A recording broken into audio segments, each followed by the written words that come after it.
प्रदेश सरकार के कैबिनेट मंत्री प्रकाश राजभर ने कहा, आपातकालीन कांग्रेस का संविधान की धज्जियां उड़ाने जैसा है। सपा ने अपने 3 विधायकों को 1.5 वर्ष पहले निकाल दिया था, या तो सिर्फ नाटक है। प्रदेश सरकार के पंचायती राज कैबिनेट मंत्री ओम प्रकाश राजभर ने आजमगढ़ में मीडिया प्रतिनिधियों से बात करते हुए कहा, कांग्रेस के राज में जो इमरजेंसी लगी थी, वह एक तरफ से लोकतंत्र की हत्या हुई थी।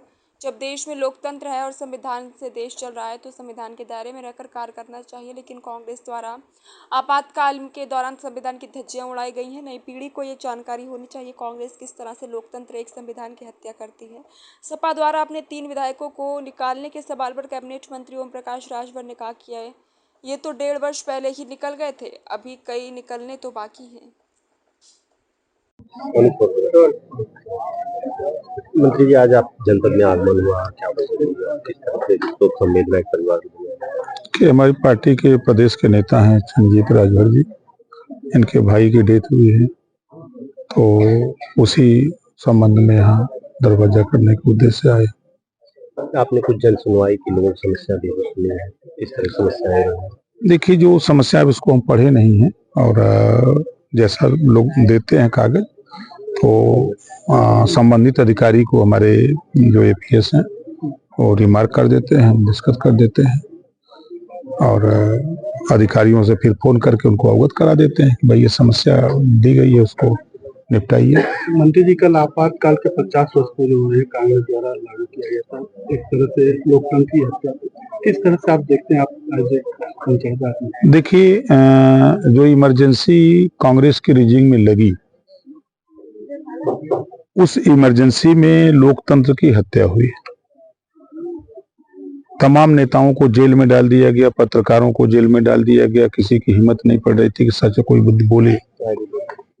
उस बात की जानकारी आम लोगों को, जो नई पीढ़ी है उसको नहीं है, तो उसको भी इस बात की जानकारी होनी चाहिए कि कांग्रेस ने किस तरह की डिक्टेटरशिप अपनाई थी, इमरजेंसी लगा करके उन्होंने क्या किया, इसकी जानकारी लोगों तक होनी चाहिए। जब देश में लोकतंत्र है, संविधान से देश चल रहा है, तो संविधान के दायरे में सबको काम करना चाहिए, और संविधान की धज्जी उड़ाएंगे तो भाई अच्छा कदम नहीं है। मंत्री, एक सवाल है, अखिलेश यादव जी ने अभी 3 विधायकों को निष्कासित किया है पार्टी से, यह फैसला लेट नहीं किया उन्होंने, और किया तो क्या बर्खास्त नहीं कर देना चाहिए था? क्यों इतना ही? भाई देखिए, ये तो 1.5 साल पहले निकल गए ये सब लोग जान रहे हैं, तो कौन नया काम कर दिए हैं? कोई नया काम थोड़ा है, तो पुराना काम है अभी। और देखिए, प्रचार में लाने के लिए अभी 3 निकाले हैं, अभी बाकी है ना, तो उनको भी टाइम आएगा, फिर 1-2 महीना के बाद ठंडा हुई तो फिर निकाल देंगे। सनातन विरोधी। देखिए, देश में जो व्यवस्था है, लड़ाई, गौतम बुद्ध जी ने देश में, दुनिया में शांति का संदेश का पैगाम दिया। गौतम बुद्ध जी शिक्षा को लेकर के महात्मा ज्योतिबा फुले, सावित्रीबाई फुले ने संघर्ष किया, वो आज फल फूल रहा है। छत्रपति साहू जी महाराज ने रिजर्वेशन के लिए अपने राज्य में 50% रिजर्वेशन दिया, आज वो फल फूल रहा है। बाबा साहब डॉक्टर अम्बेडकर जी ने संविधान में सभी महापुरुषों के आंदोलन को समायोजित कर दिया, पहले पन्ने पे लिख दिया, संविधान के समता, स्वतंत्रता, बंधुत्व और न्याय पर आधारित भारतीय संविधान। तो संविधान में बाबा साहब ने सभी लोगों को अपने अपने धर्म के हिसाब से पूजा पाठ करने का अधिकार भी बाबा साहब डॉक्टर अम्बेडकर जी ने दिया है। मंत्री जी, एक सवाल ये है, इटावा वाली घटना की जानकारी आपको होगी? देखिए, दुखद घटना है और उस घटना की हम निंदा करते हैं, और सरकार कटिबद्ध है। कोई भी कानून अपने हाथ में लेगा तो उसके खिलाफ सरकार कार्रवाई करती है।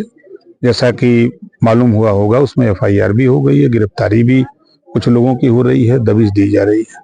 नहीं, एक सवाल ये है कि अखिलेश यादव जी इस परिवार को सम्मान दिए हैं, ठीक है, लेकिन जिस तरीके से उन्होंने कहा है कि भाजपा जाए तभी लोगों को वो होगा, उन्होंने एक स्लोगन भी दिया, भाजपा जाए तो चैन आए, इस तरीके से स्लोगन भी दिया। देखिए, अब अगर उनकी बात पर हम बोले तो लोग कहते हैं विरोध बोलते हैं। आप उठा के देखिए, जब जब सपा की सरकार रही है 4 बार में 800 दंगे हुए, 1300 जन की हानि हुई। आज देश में 11 साल मोदी जी को और यूपी में